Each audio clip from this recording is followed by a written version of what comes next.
We're live. Live streaming is on. Hey, Jeff McKinney. Hey, everybody. Hey, Grandma Sparkles.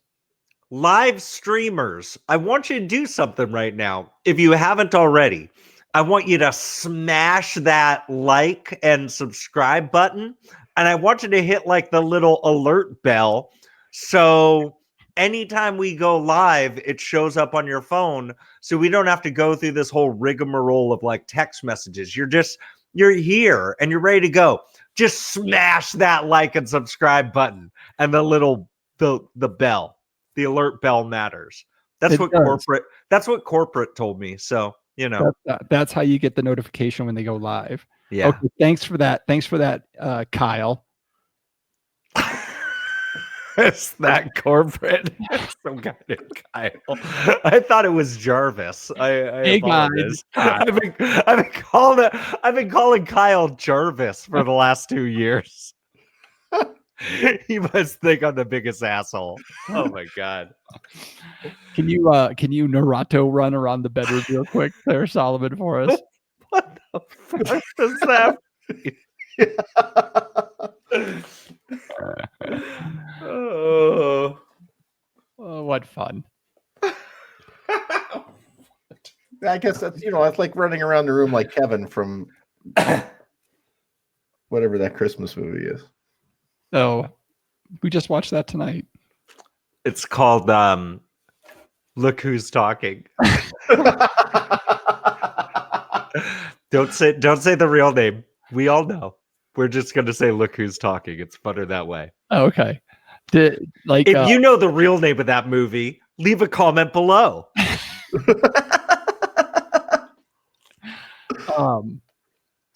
You remember the if you weren't getting my jokes, do you remember the whole we're gonna storm Area 51? Yeah, kind of. Okay. Well, as part of the plan, they were their initial wave was going to be to send all the Kyles in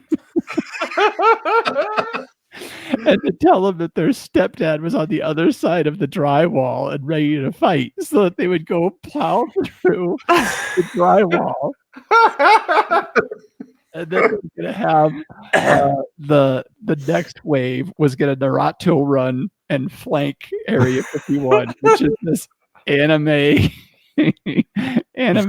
show, and they run.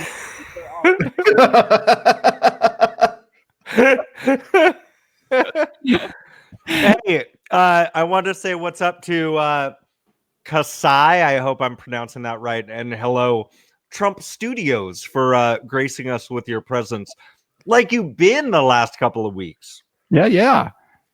Good to see you guys. Are y'all in the We Like Drinking tavern in Facebook? Because that's the jam. All right. Let me boost my bandwidth real quick. Yeah, let me go Nosferatu run. It looks like this. You just run around like this. You gotta file your teeth first.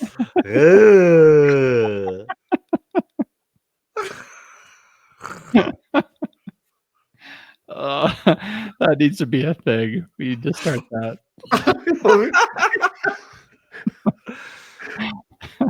I'll just slap my forehead like I do. All right. I've got priority in the house of things now.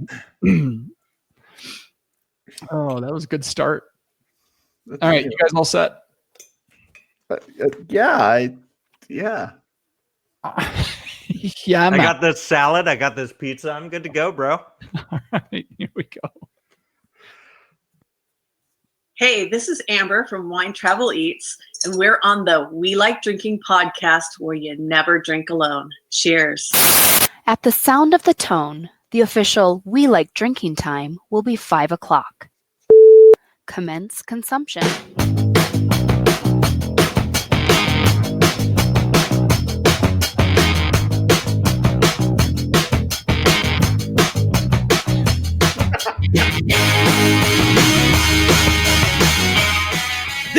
week on episode 255 of the We Like Drinking podcast, we'll be discussing holiday etiquette, how to go out in style, and we don't give a shit about PBR's new 99 pack. So don't. Just don't. Stop it. You're desperate. You're basic. So crack open your beer, uncork that wine, and let's get drinking.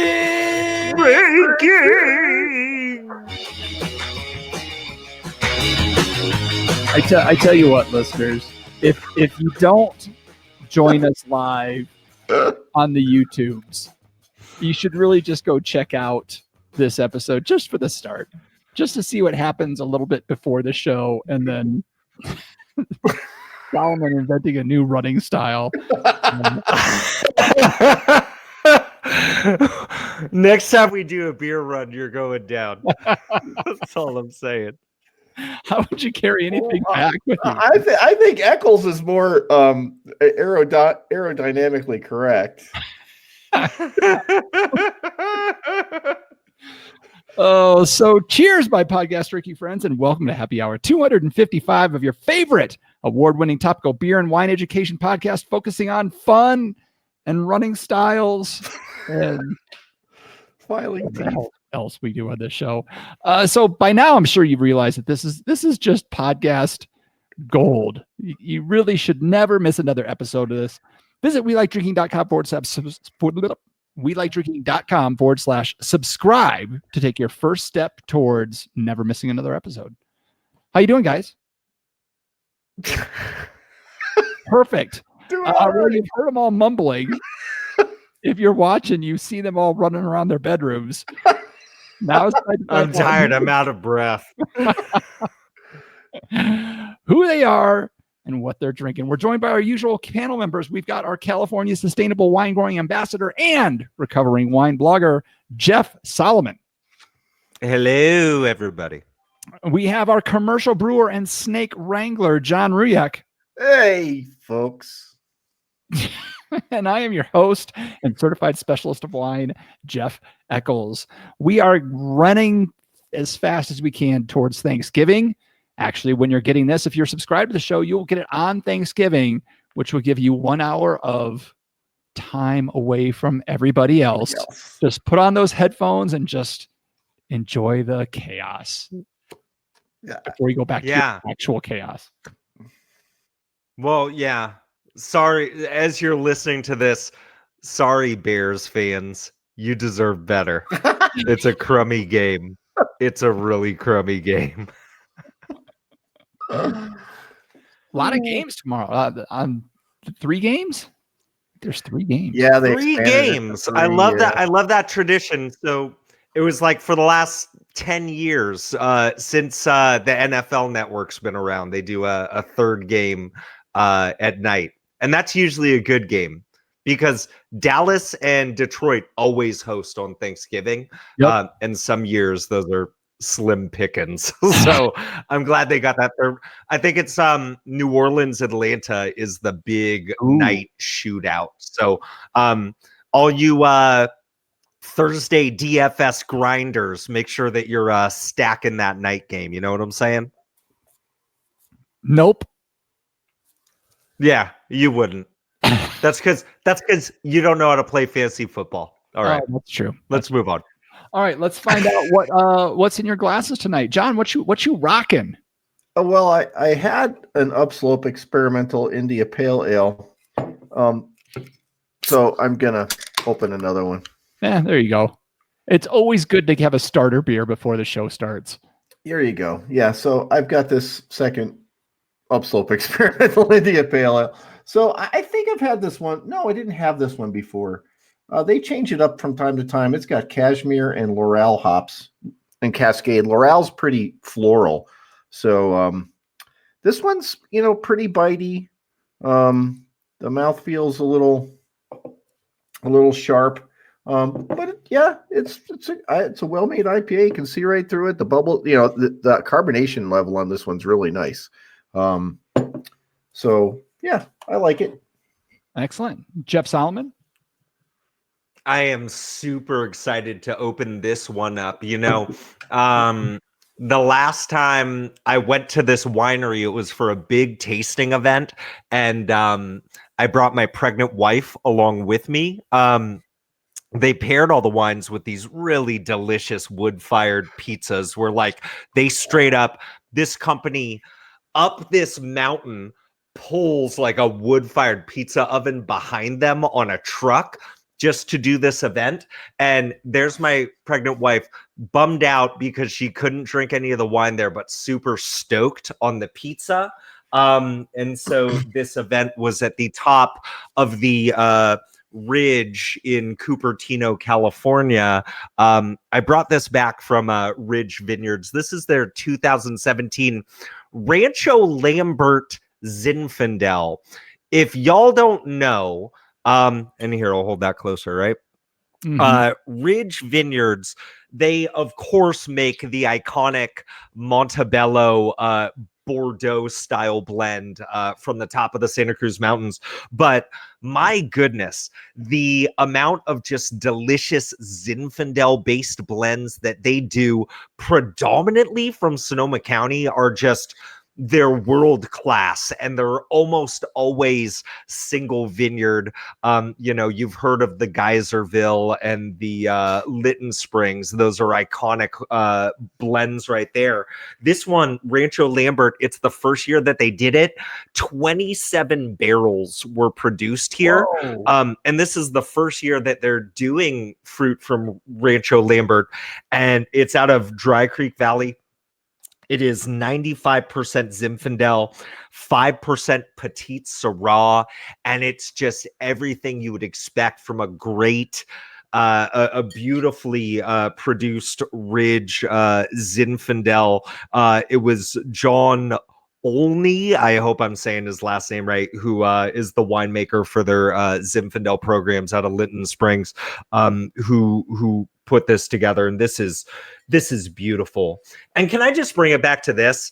Ridge Vineyards, still to this day, one of the only wineries that list their ingredients on the back of their label because they got nothing to hide. Hand-harvested grapes, indigenous yeast, naturally occurring malolactic bacteria, oak, and a minimum effective amount of SO2. That's it. And it's fucking baller. It was like in that $30 to $40 range. Oh, it's not bad. Beautiful Zinfandel. Nice. Yeah, everybody make your way out to California because they sell some nice Ridge Zins like in your finer establishments throughout the United States. But make it out to California or get on their list and try some of their weirder ones. They're just I love them. I love them. I fucking love them. Yeah. Yeah, John. I got a question, Mr. Solomon. Yeah, what's up? So 95% Zin and 5% Petite Sirah. Why would they, just for the added punch? What? So a lot of what Ridge does, and I didn't read too deeply into this one, a lot of what they do is they like to go from vineyards that have been around for a long time, like historic vineyards that were traditionally field blends, right? And I don't know if that's the case here, but in general, there were a lot of like Zinfandel vineyards planted around that had like Alicante Boucher spread in between them, and had Carignan in the fields, and had Petite Sirah, also known as Duraf, which is very much an American French wine grape. And so it's not uncommon just to find it out of that area.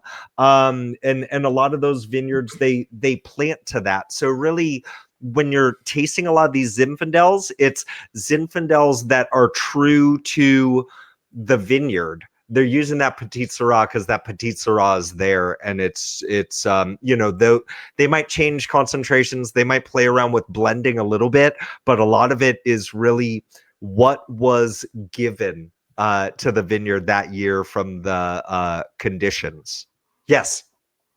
So would they pick that Petite Syrah separately and macerate it and ferment it separately and then reblend, or just okay, 5% of the acreage is Petite Syrah, it's all going in? Yeah, this one, it does not say whether or not they were co-fermented. So, we'd have to go back and do a little bit more research. A lot of times, if it's a field blend, they will co-ferment. The only Ridge wine that I can guarantee they don't co-ferment is their Montebello, because they're just very specific about specific lots, specific barrels, and they go through a huge blending process for that. But I know that with a lot of their field blends, they do co-ferment. It doesn't say it on this label, so we might assume that they actually didn't for this. It adds character. It adds some gusto, some oomph. I was thinking about Petite Syrah today. And the thing about Petite Syrah is it's a beautiful grape that you could really fuck up if you don't know what you're doing. Yeah. Kind of like Zinfandel too, honestly. Like a lot of Zinfandels that you get, and Zinfandel has had a bad name for a long time. It's starting to change quite a bit. It's had a bad name because people don't know how to have restraint with Zinfandel and pick before the sugar levels get too over the top. And the same thing can be said for Petite Syrah. And you could make a huge jammy fruit bomb of a wine with either of those grapes. And that's not what this is. This is just beautiful. There's depth and oomph and there's structure, but it's not overpoweringly grossly fruity.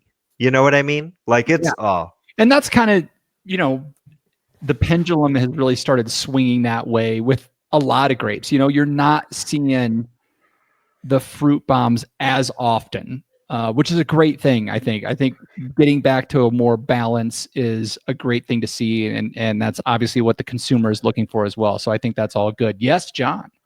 Is that a maturation of the market, or is that an evolution in winemaking? I think it's more the market. I think the ability to make a balanced wine has always been there.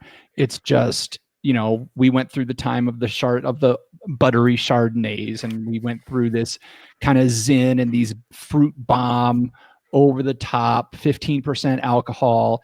And I think that's part of it. I think people are like, I don't want that much alcohol. I think this is a kind of the larger trend is the low and no alc, the lower ABVs on wine, the sessionable beers. I think there's just this movement towards restraint in alcohol in the drinks. And if you're going to do that, you're going to look at having some balance in what you're producing. And I think a lot of it is picking at the right time, like Jeff was saying, not getting these, ultra high bricks over, just soaking sugar water in the grape. So I think it's just where the market is going, where the consumer is going. My opinion, at least. Yeah. I talked about this last week with a wine beer pop culture reference when I was talking about hop terpenes. I was able to find a can of this. There was only 500 cases of this made.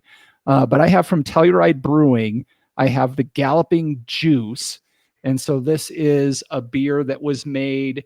There are hops included in it, but it is also made with botanically extracted cashmere hop terpenes. So again, I mentioned it last week, the Focus on the Beer episode where they had the folks from Telluride and from this Oast House Oils. Really fascinating discussion. And man, this beer is over the top. Jeff Solomon, I'm sorry, it's a tad juicy. I'm not going to, a tad cloudy. Hell. But, John, the aromatics on this are just for days. They're just, over the top. It's like you have a handful of hops and you're just digging your nose down into it. It's just beautiful and really crisp and I'm loving this beer. I'm sad that I won't be able to get more of it, most likely. In all honesty, I have to believe that part of that like hazy nature is that they're using these oily terpenes. Am I right here, John? Because Yeah. that's gonna cloud things up, right? Yep, And the yep. amounts are ridiculous. Like how little of the oil that they need to use when they're producing this beer. On the Focus on the Beer show, they were talking about how what you could do with these oils, and that really you could almost like custom make a hoppy beer for somebody like at the bar. Like if they wanted, to have a pale ale and they're like, oh, hop it up with a little bit of cashmere or hop it up with some Warrior. If you had these terpene oils that you could put a dab of it in a beer and hop it up with that aromatics from that one. And when they're talking about, they're like, you would need like the tip of a toothpick oil Yes. in a glass to be able to No. quantify it. That's exactly what I was going to This say. is- It's like the tip of a pin. Yeah, just like microliters. This is all kinds of wrong. Just that I was kind of stoked on that technology, and then I'm like, you know what this is gonna lead to?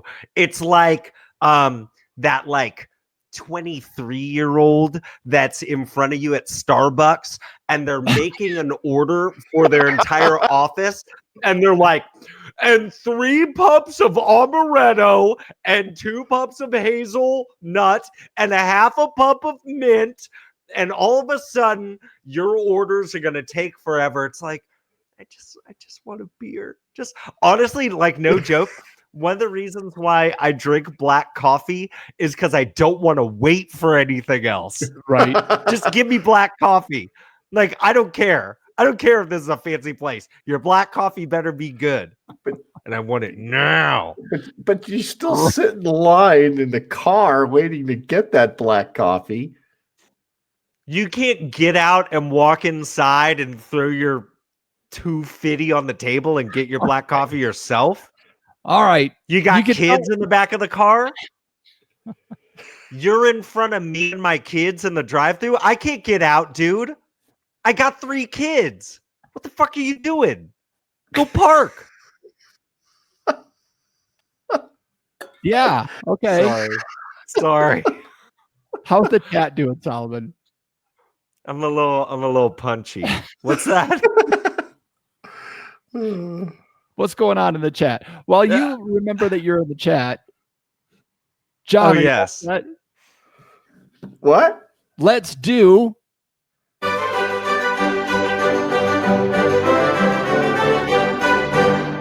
Wine, beer, or pop culture reference. So our panel, these 2 guys, I'm going to give them a term. They're going to try to guess what it is: a wine, a beer, or a pop culture reference. You guys ready? Yep. This week's term Yeah. is Gopple.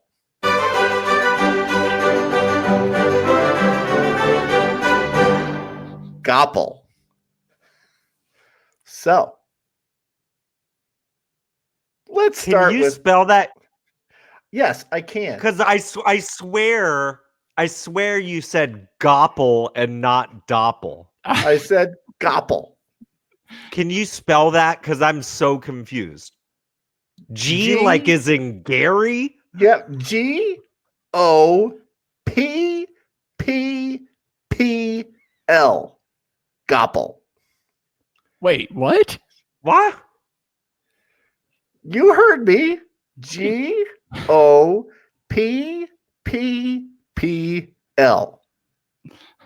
Gopple. Eccles, let's start off with you. I just wanted to say Goppelstuck. I thought it was going to be like Goppel. Stuke. Goppelstuck. Goppelstuck. You gotta start. Gopple. When you say Stuke. You gotta start with it making the E sound, but then purse your lips. Gopple. Stuke. But this is just plain old Gopple. Gopple with 3 P's. This is how the Germans This is the Germans sound they make when they're imitating a turkey. Gobble, gobble, gobble. So it's a pop culture reference. Okay. All right, Sal. What say you? You know what's interesting? So obviously, I was a little confused here. I was nonplussed, which means confused. Those of you who think it means something else, you're wrong. I was a little nonplussed because I know we all know that Doppel is a beer term. Doppel means double, right? And so we see that in like Belgian beers and like some German beers. And I get where Eccles is going, talking about like some sort of like German origins of like Goppel is the German name for a turkey sound. But I think what's happening here is you're getting away and you're being confused. Whenever there's like an extra letter that just doesn't belong there, this reeks of some sort of acronym, right? Okay. Where it's like, I gotta put in this extra letter for everything to make sense. So, and the beginning of this acronym, GOPL, GOP, right? And so you think of the grand old party, the Republican Party, and then you're thinking about like, oh, why would anybody be bringing up Republicans lately? Because this is obviously a pop culture reference. I'm thinking about the reaction of people watching. Look, I have plenty of friends that are Republicans. Like this is so understand, right? But the Republicans in the impeachment hearings, like Devin Nunes making a flim flam of a shim sham of a show. This is when you're rolling your eyes at that and you're like, Geo, please. God. All right. Are you ready for this? Yes. I thought that was pretty good. And I'm surprised Solomon didn't get this one. It is a pop culture reference, so I'm not sure how the points are going to go here, but neither of you guys are anywhere close. GOPL is an acronym for the Greater Oakland Professional Pigskin Prognosticators League, the first fantasy football league started by Bill Winkerman, a part owner of the Oakland Raiders way back in 1962. So GOPL.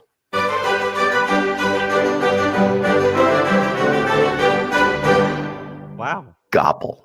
Gobble, gobble, happy Thanksgiving. You know, they actually had a whole like cinematic presentation for this on CBS NFL Today. It was like 15 really? minutes long. Really? And yeah, it was really interesting. Did it bear any similarity to today's game? Because I could have sworn all like modern fantasy sports were born out of the original fantasy baseball league, which was called the Rotisserie Baseball League of America, because they used to meet at this rotisserie restaurant and eat chicken and go over their baseball stats together. But yeah. That is interesting. No, it started in That's very Bill interesting. Winkerman's secretary. They came up with a draft and everything, and they assigned points and all that stuff. And then Bill Winkerman's secretary compiled all the points on Monday, and then called everybody, told them how they did. So his secretary spent the whole freaking day going over stats and compiling all that stuff. So she's a real hero of this story.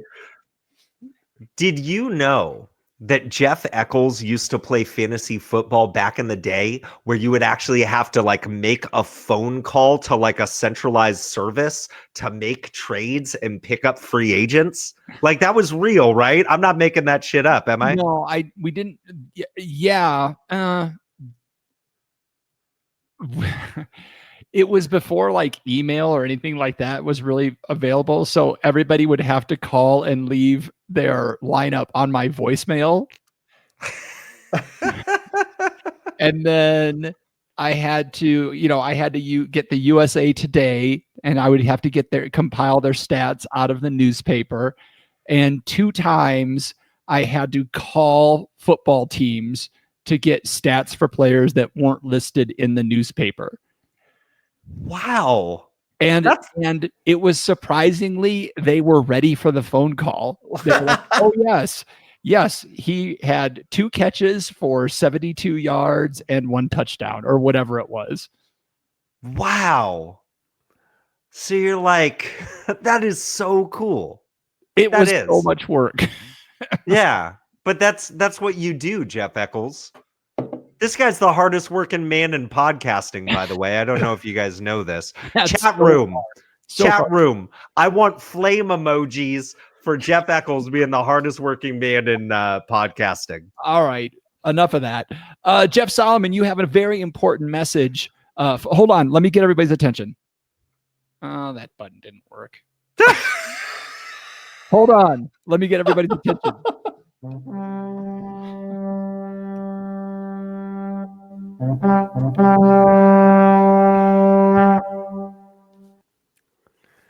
Hot off the presses, I saw our friend Sam Slaughter of themanual.com, also of the Manual Podcast, formerly known as Beers, Booze, Bourbon, Bacon, Barangutans. I saw that he had recently left a message that I just thought was so poignant on the social medias, and I thought I would share, and I hope that Sam, it's okay with me. First rule of journalism, although I didn't go to journalism school, is just run the story and ask for permission later. Sam said, and I just thought this was awesome. He said, look, make sure that you're taking care of your servers, your baristas, your bartenders, your anyone who gives you food or bev tomorrow and Thursday. He's speaking of this Thanksgiving week, though really every day. And then do it all again with retail workers on Friday. They're all going to be dealing with more shit than you. As somebody who used to work in retail, I don't know if you know this, I used to work at a record store, and Black Friday and the days leading up to Christmas were rough. And I also used to make smoothies in downtown Santa Cruz, and I got to tell you, actually, that was pretty easy. It was pretty chill. But yeah, dude, please shout out to anybody that's working during this holiday season coming up. And most definitely, I think about movie theater employees. I refuse to go to movies on the holidays. I just can't. And I know some of you jerks do, but man, that's just rough. So just shout out to anybody in the service, in any service during times like these, because I know it's not easy. You can leave my tips on the grain mill. Yeah, I mean, I've got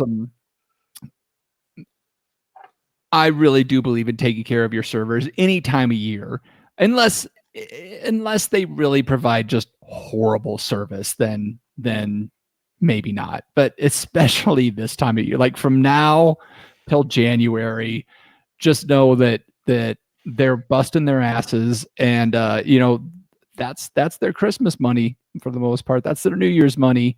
So yeah, take care of those folks as they take care of you. All right. So yeah, go ahead. Yeah, play that music again. I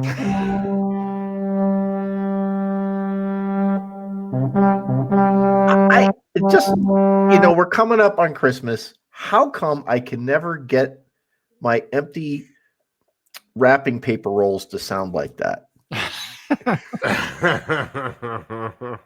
You don't have the right read. That's the problem. You got to have them skills, brah.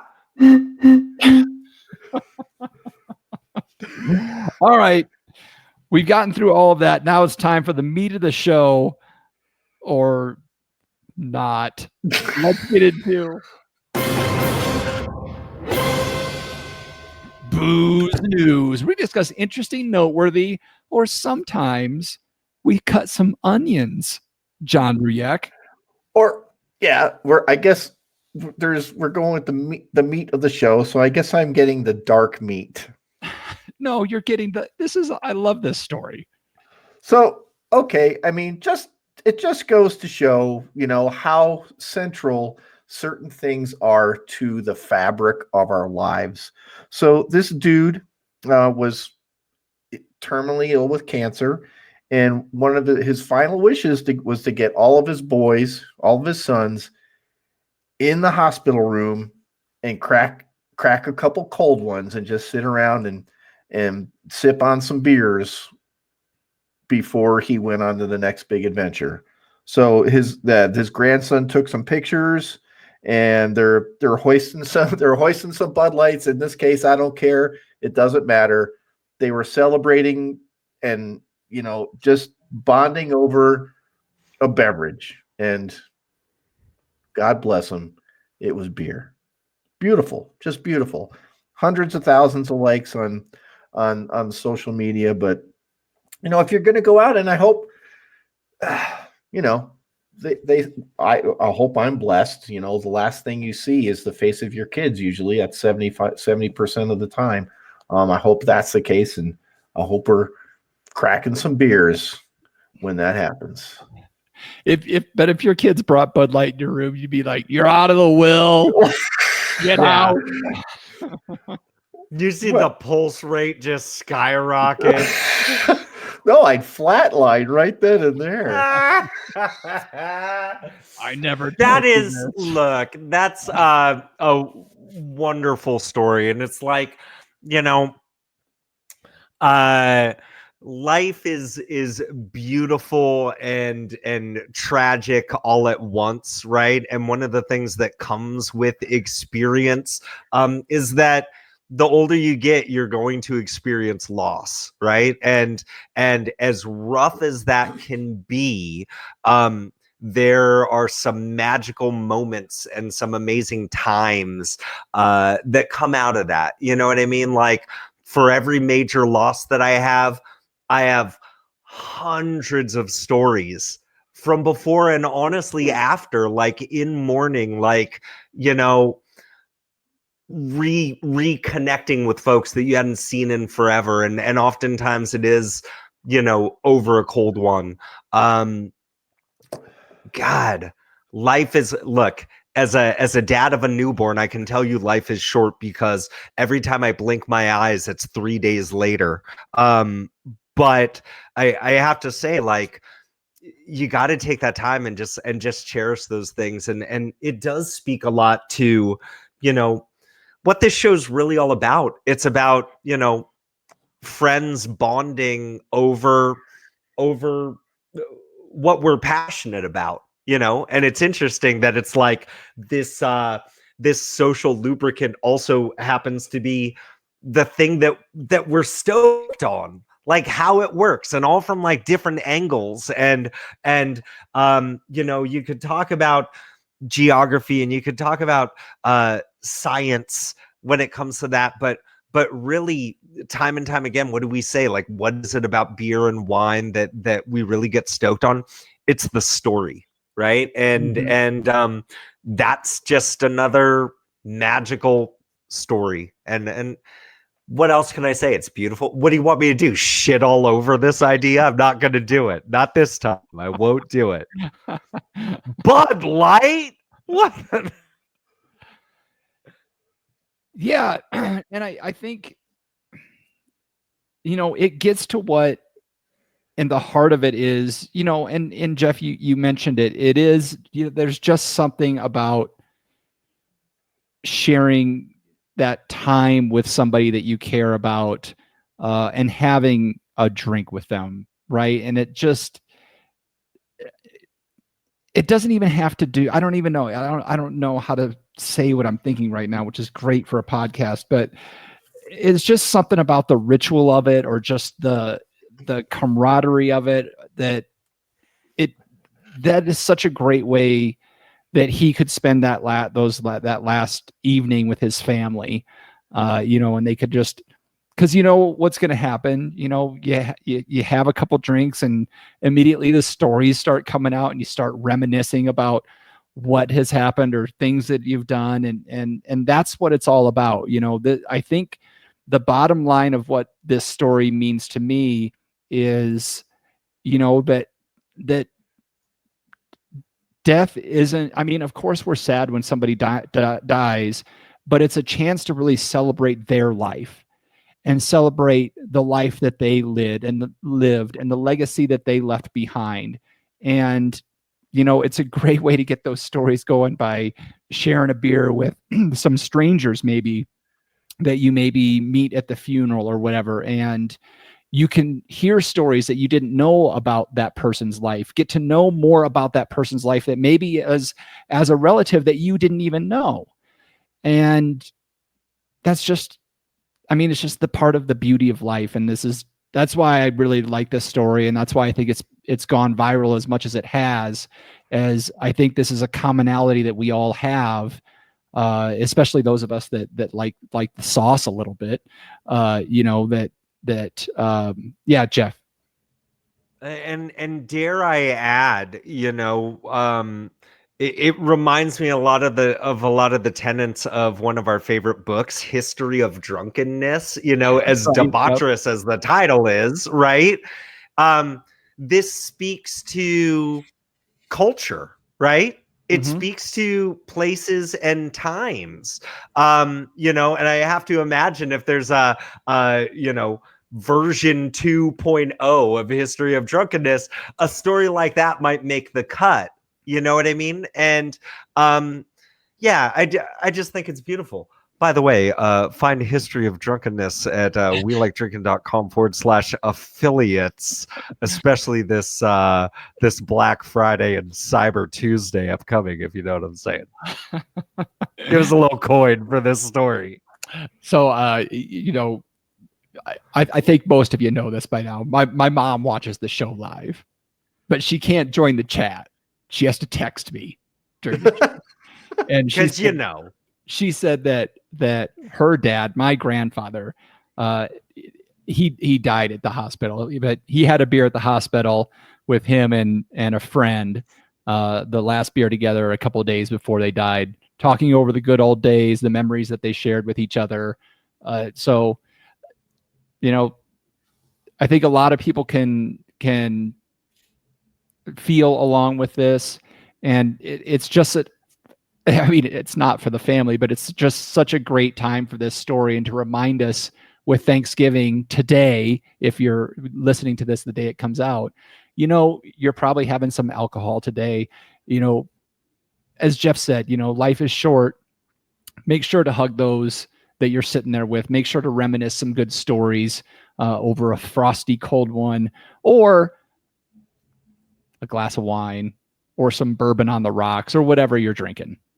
Yeah, just think about the indelible gift that man gave his boys.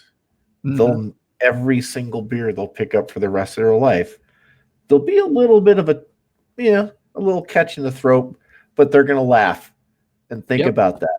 Yep. For the rest of their lives. What a gift. Great story to share, John. Thank you for doing that one. And now, cue the soapbox. Jeff Solomon's got some words to say. Oh, yeah. Here we are in Booze News, and this shit came across all of our ticker tapes. I know this because originally I was before the show, I was yelling about the 100-pack of PBR, and then Jeff Eccles goes, actually, it's a 99-pack. You know what? Fuck you. Fuck each and everybody. Look, let me tell you something. I don't want to hear about how excited you are about a 99-pack of Pabst Blue Ribbon with 3 flavors that's coming out. I don't want to see your pictures on the social media, because, and I'm putting it in quotes, because if you think that that's something worthy of sharing, you don't know how to be social. You're kind of a dork. I just think this is so silly. I don't even think we should give this time. I don't even know why we're talking about this. The 99 pack of PBR was made for the exact type of people that I hate. It's the type of folks that go to karaoke lounges and do Baby Got Back. It's the type of folks who open up a tap room and 90% of their IPAs are hazy. Fuck all you. Oh, look at me. I got a 99 pack of PBR. Congratulations. And now you're stuck with 99 cans of Pabst Blue Ribbon. What are you going to do now? You ain't going to drink them all. Oh, I'll throw a party. I'm not going to your fucking PBR party. This is the stupidest thing I've ever seen in my life. It's only like $100. Shut up. Just shut up. Shut up. Stop it. No. Stop. I got a question. It's important. You said there's 3 flavors in there. Bad, worst, bad, awful, bad, and worst. What? No, it's like there's a light version, there's regular, and then there's like extreme that is like 6%. Extreme PBR. And you see all you I'll goons tell you what like would be extreme after. I'll tell you what would be extreme after I drank 6 PBRs. Guys, you can't all talk at once. What, John? I tell you what would be extreme if I drank a couple of PBRs. You couldn't be in the same room with me. Oh, I don't want to see everybody like holding pictures like it's a giant like base, and then you're all surprised like, how'd this get in my hands? Shut up, put it down, go home, just go home. So yeah, Solomon, if you get a big box from me, just return to sender it. But don't you know? Now, Don't you know? Don't you know? PBR comes from the land of hot dishes. Don't you know? But doesn't it kind of stand to reason? And I do own a pickup truck, but this 99 pack, and shame on you packaging engineers who couldn't design one that could hold 100 cans. Solomon. Don't you know that the only way you can get that home is in the bed of a pickup truck? Right, exactly. Well, you know what's funny? I'm seeing in the chat right now, our friend Kristen is saying that her brother got one of those and he couldn't bring it up the driveway. Is that what? No, this is something else. Her car got okay. I don't know. This is what you get from randomly glancing at the chat room. I got it, Kristen. You outed your brother as a PBR drinker. It's cool, dude. I don't want to hear about it. John, you may have to take over chat room duty. Especially when Solomon shows up to show half a bottle of Montebello in. All right. Good stuff, guys. That was fun. I like the yin and the yang of those two stories. And by the way, Solomon, I kind of got to agree with you. Like, I really don't care about the 99 pack. Like, I don't understand why anybody would buy that. These same folks, they rushed out to get Pat Boone's heavy metal album. But dude, he does Enter Sandman. No, you're not going to enjoy that. Just don't. Just fucking don't. Don't. Yeah. And what are you gonna do next? Go see Frozen 2 like a goon? Don't. No. So I'm just wondering if next year it'll be the 102 pack.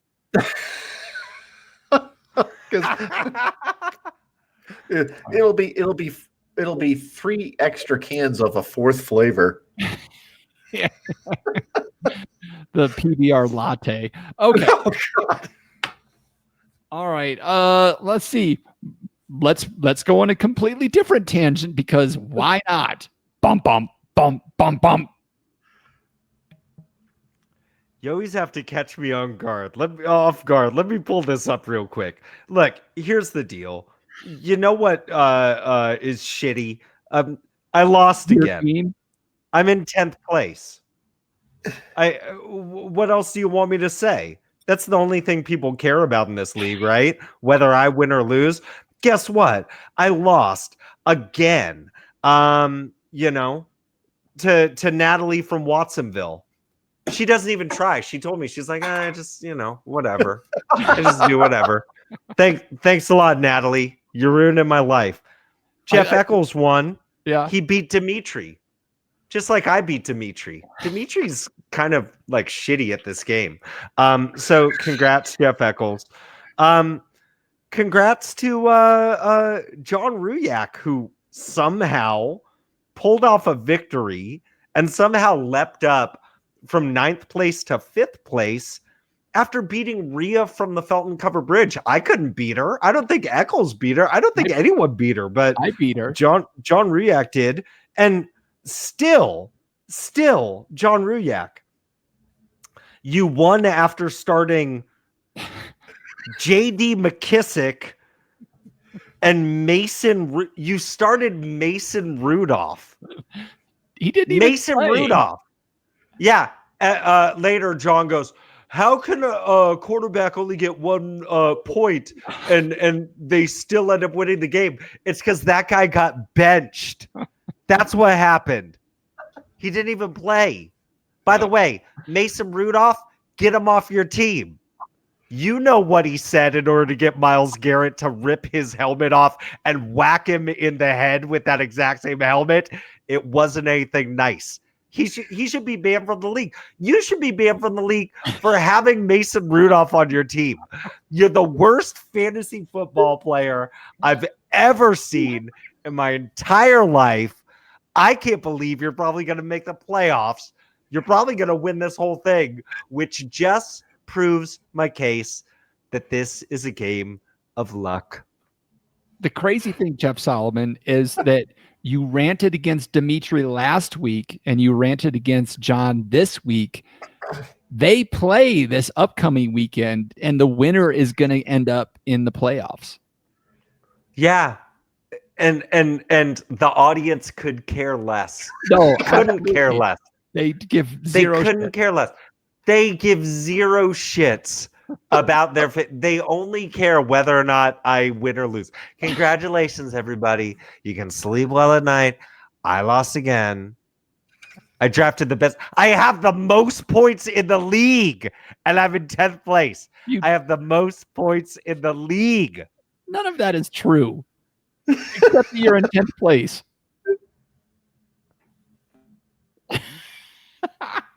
Did he just exit? Did he just quit? He froze up. I think he no just more. There's no league after this. Fuck you guys. Fuck you. I'm going home. Well, if Jeff Solomon is taking his ball and going home, that must mean it's or not. 255 episodes. I can't get the fucking music to work right. It must be.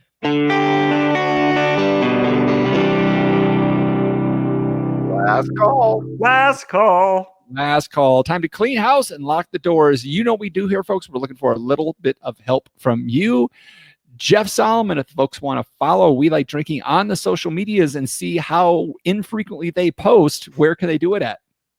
Hey, you can follow us on Instagram and Facebook as We Like Drinking. We're on Twitter as We Like Drinking 1. That's the numeral 1, which rhymes with fun. But the place where we all love to hang out and interact is in our private Facebook group known as The Tavern. You're on Facebook right now. I see you spreading those weird memes that make absolutely no sense. You're spreading Russian propaganda is what you're doing. But anyways, while you're doing that, go ahead and visit our private group, The Tavern, because there is no fake news there, ladies and gentlemen. Just real booze. That should be our thing. No fake news, just real booze. Like that. Yeah. Or if you don't know how to find a group in Facebook, you could go to welikedrinking.com/tavern, and that'll take you to the same place. But it's a good time, y'all. Check it out. Also, if you are, my brain just stopped there for a second. Also, what we really need some help from you on is getting some reviews and ratings on the Apple Podcast. So if you have a moment, visit Apple Podcasts, find We Like Drinking, give us a big fat 5-star review. And if you think about it, give us a little short sentence or paragraph about what you think about the show. It can be what you like, what you don't like, whatever. We listen to it all. We'll read it on the show. And if we can figure out who you are in real life, we'll even contact you and get you something cool for the effort. So make sure you take care of us. John Ruyak, if they've done all that and they still want to do more, how can they really help the show out? Well, what we would really like you to do, we'd love if you did this. And if you just go visit welikedrinking.com/pledge and find out more information about becoming a patron of the show and help us out in lots of ways. Like? Well, keeping the lights on, buying us equipment, maybe getting us together in Napa Valley in the springtime. Man, that But was what fun. do you get? What does the listener get out of that? Well, you get guacamole recipes, beer recipes, T-shirts, stickers, all kinds of cool stuff. For as little as how much? One sawbuck. And at what kind of repeating time frame? A month. Just one sawbuck a month. Look at this. What is this, like a film noir over here? Yeah, see, it's just a sawbuck a month. See, you get access to your favorite show. See, You can also find the show notes for this episode with all the links to the stories or mentions we had at welikedrinking.com/episodes. All right, that was a fun one, a little bit short because we got to get to the cooking, because I know everybody on this panel is doing all the cooking. No, that's not what's happening. I bring a pie and then I sit my ass on the couch and I wait. But it's the time of the show where I get to say, okay, panel, let's take one last trip around the table and get some final thoughts before we shut off the lights. John Ruyak. Okay, so you thought this show was going to be short. So let me tell you a little story about what happened last week. So my wife Sharon's going up to Colorado Springs to visit her friend, and this is last Friday.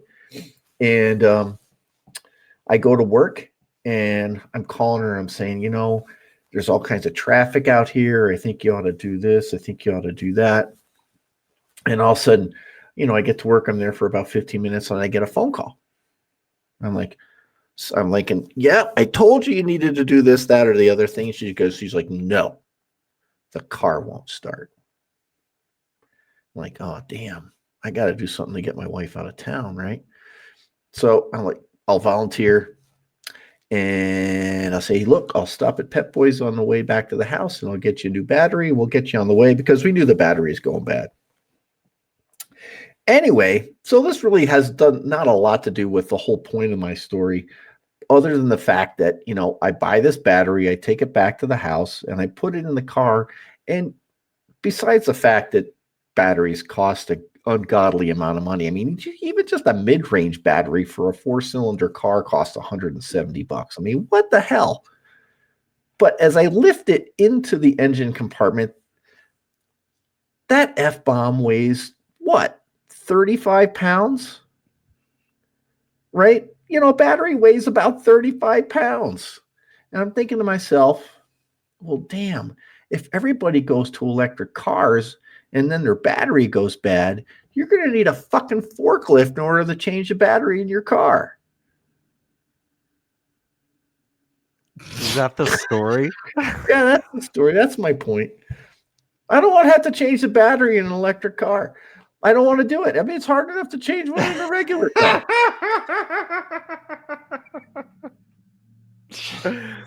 I don't think you could afford the battery for an electric car. Whatever. All Well, right. do it. Jeff Solomon. Okay, it's been a while since we had a musical break, so I cut the music. My son was cracking me up today. On the spot, he wrote a song parody in the car. It went a little something like this. Old MacDonald had a farm, a sea. E-I-E-I-O. And on this pharmacy, he had some Band-Aids. E-I-E-I-O. With a stick here and a stick there. He proceeded through 4 verses, including gummy vitamins, cough syrup, and prophylactics, which weirded me out a little bit. What does your 6-year-old Bring the music back. need to know about prophylactic? Oh, You know what? I heard a song. I heard a song. There's a little bit more music, and it was a little bit of take on Bob Seger. You Just better take say those cut old the music. records off the shelf. Oh my god. Jeffrey Epstein didn't kill himself. and with that, I'll say thanks again for joining us at the We Like Drinking podcast. Where you'll never drink alone. Jeffrey Epstein definitely killed himself.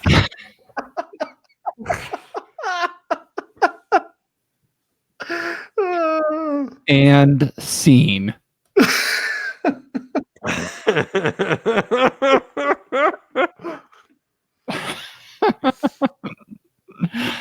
Oh my goodness. Luckily, all of our viewers don't have a whole lot of people joining them for Thanksgiving, so it's all manageable.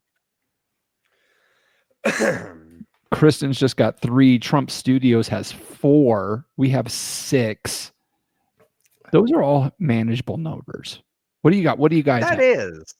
For what? People I'm- coming to the house for Thanksgiving? How many people will be at your Thanksgiving celebration? So I'm going to, what do you say, John? I say we're going to a friend's house. There'll be about 12 to 15 people there. Yeah, I'm How- going to how my aunt's well- house. How well do you know the 12 or 15? Is it family or 12? I've met them all 5 or 6 times before. So everybody will still be on their best behavior. No. Of course Okay, not. good. Excellent. Can you wear a body cam like that? Just Jeff Solomon, you are going to your aunt's house. That automatically sounds like it's going to be the best Thanksgiving of everybody here. Oh, it's fantastic. There's going to be just adults. There's going to be at least 10, and then at least 6 kids. Awesome. So that's Oh, what? At least 16 people.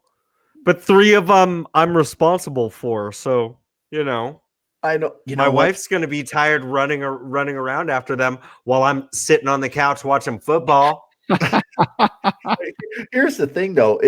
What's the weather going to be like? You're going to have 16, 17 people in that house. It's going to start to stink after a while. Can you open the window? Oh, yeah, because no one's going to go outside because it's cold. It was like 50 today. God, fuck you. Fucking cold over here, man. It's cold.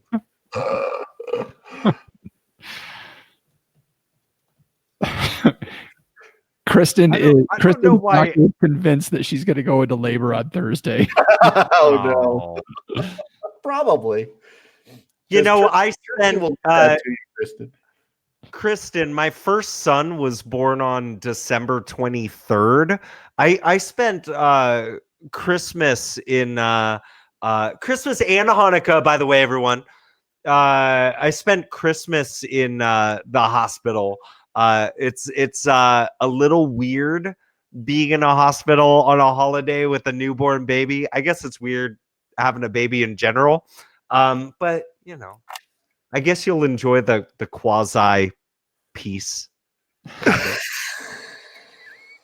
Yeah, because all the nurses will be in a great mood for being there on a holiday. They already know they're gonna be They there. are, you know. Make sure you pull the turkey out of the oven if you go into labor, though. Don't leave it in the oven when you leave. Oh my God. Add that to your checklist. You know, God bless nurses. Like, seriously, that's people are yelling at you all day long, including me. I'll yell at you if I'm in a hospital for enough days in a row. Ah, I thought you just meant in general. Like Yeah, you walk yeah. out of the hospital, you just start yelling Yeah. at anybody. I in just, you blue know, shorts. when I just gotta blow off some steam, I drive to the nearest hospital and I find a nurse and I just start like yelling. And another thing, I feel like your profession is too focused on being task oriented. You don't think about the bigger picture. It's more than just taking blood pressure. You gotta be a people person, god damn it. Oh. I didn't know your voice went so high when you got upset. Well, I have to. It's less threatening that way.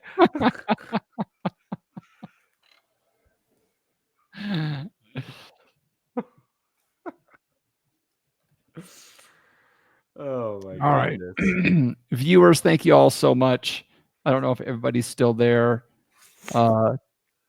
Trump Studios, Solar, who is not old enough to drink, which makes it even better that they watch the show. Yeah, we're really not meant for you, Solar. I'm sorry you happened onto our program. Really, we're a project for that person. Cool. See what happens. Love you all so much. Thank you all for joining. Oh, Trump Studios is still there. I love the name, by the way. That's Trump Studios. That's got to get a lot of heckles, a lot of upvotes and a lot of downvotes all at the same time. But y'all, I hope y'all have a fantastic Thanksgiving. All right. Good night, Kristen. She's gonna go pass out. I hope you all have the best Thanksgiving. You know, hug those family members before you punch them. You know, then hug them after you punch them as well. You know, the typical family stuff. So I like to do a punch while hugging. little I call it the George Foreman boxing after 40 routine. All right. Talk to you next week, y'all. Bye, everybody. Nighty night.